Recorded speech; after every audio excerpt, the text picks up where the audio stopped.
C'est ce matin, on s'est levé, puis il y avait 4 pouces d'eau. Et puis, moi, j'avais fait mes précautions au cas que la rivière monterait, là. Découragé. On a une inondation majeure actuellement en cours, c'est à Fort-Coulonge, dans l'Outaouais.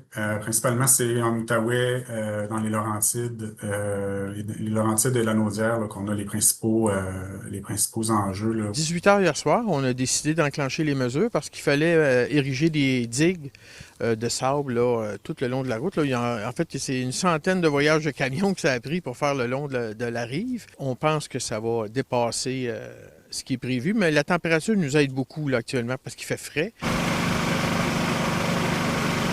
On s'est fait inonder en 2017, là, l'eau est montée jusqu'ici à peu près. Là.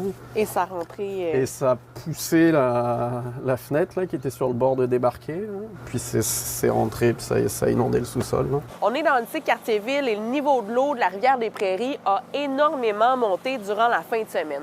Ici, de notre côté droit, il y a une digue permanente qui a été installée par la ville qui permet de retenir l'eau, mais il y a des citoyens qui déplorent le fait qu'il n'y ait pas de digue. Ici, de l'autre côté, il y a seulement une digue qui est temporaire, en plastique et avec des sacs de sable. Mais l'eau de la rivière, pour l'instant, le ministère de l'Environnement s'oppose en fait à toute construction parallèle à la rivière. Pourquoi? Et donc il nous explique qu'en fait, il faut que la rivière puisse prendre son lit naturel, c'est-à-dire l'ensemble des résidences qui sont ici. Comment vous trouvez ça? C'est pas très recevable d'un point de vue de résident. Faut voir que nous on a un sous-sol, c'est des dégâts principalement matériels, mais dans les blocs ici, dans les blocs sur la rue Cousineau, il y a des gens qui habitent. S'il y a une rupture de digue, c'est dangereux, là, la sécurité des personnes est en jeu.